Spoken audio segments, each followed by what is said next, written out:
श्री राम दरबार में हनुमान जी महाराज श्री राम जी की सेवा में इतने तन्मय हो गए कि गुरु वशिष्ठ के आने का उन्हें ध्यान ही नहीं रहा। सभी ने उठकर उनका अभिवादन किया, पर हनुमान जी नहीं कर पाए। वशिष्ठ जी ने श्री राम जी से कहा, राम, गुरु का भरे दरबार में अभिवादन न करना अपमान है, इसके लिए क्या सजा होनी चाहिए? श्री राम जी ने कहा, गुरुवर आप ही बताइए। वशिष्ठ जी ने कहा, मृत्यु दंड। श्री राम जी ने कहा, स्वीकार है। तब श्री राम जी ने पूछा, गुरुदेव आप बताइए यह अपराध किसने किया है? वशिष्ठ जी ने कहा, मैं बताऊं पर राम, तुम्हारा यह प्रिय है, तुम अपने आप को सजा दोगे पर उसे नहीं दे पाओगे। श्री राम जी ने कहा, गुरुदेव राम के लिए सब समान है।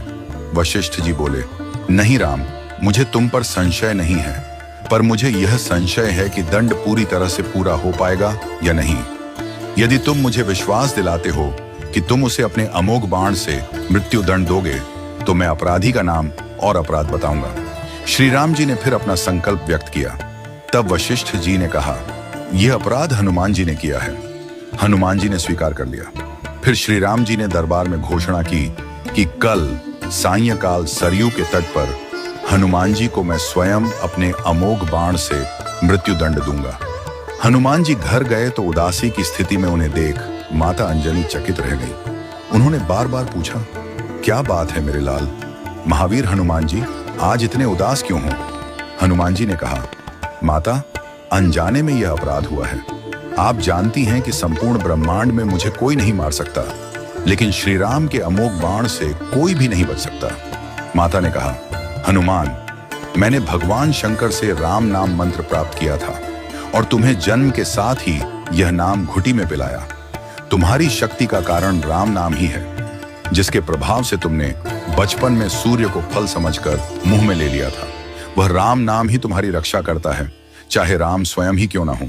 राम नाम की शक्ति के सामने राम की शक्ति और उनके अमोघ बाण की शक्तियां महत्वहीन हो जाती हैं। जाओ हनुमान, तुम राम राम का उच्चारण करना आरंभ कर दो। माता के चरण छूकर हनुमान जी सरयू के तट पर राम राम राम रटते हुए पहुंचे।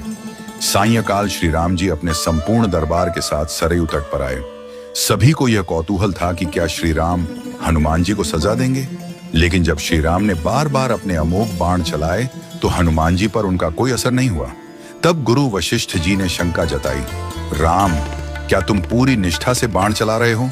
श्री राम जी ने कहा, हाँ गुरुदेव, मैं गुरु के प्रति अपराध की सजा देने के लिए अपने बाण चला रहा हूँ। इसमें कोई चतुराई नहीं हो सकती।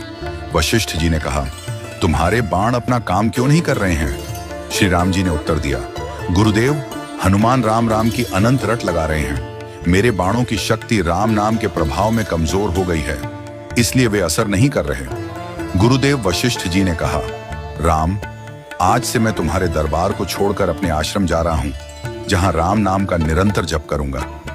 जाते जाते वशिष्ठ जी ने घोषणा की, हे राम, मैं यह जानकर और मानकर घोषणा कर रहा हूं कि राम से राम का नाम बड़ा है। राम नाम महा अमोघ शक्ति का सागर है। जो कोई राम का नाम जपेगा, लिखेगा या मनन करेगा, उसकी लोक कामना पूर्ति होगी और वह मोक्ष का भागी होगा। मैंने सारे मंत्रों की शक्तियों को राम नाम के समक्ष नगण्य माना है।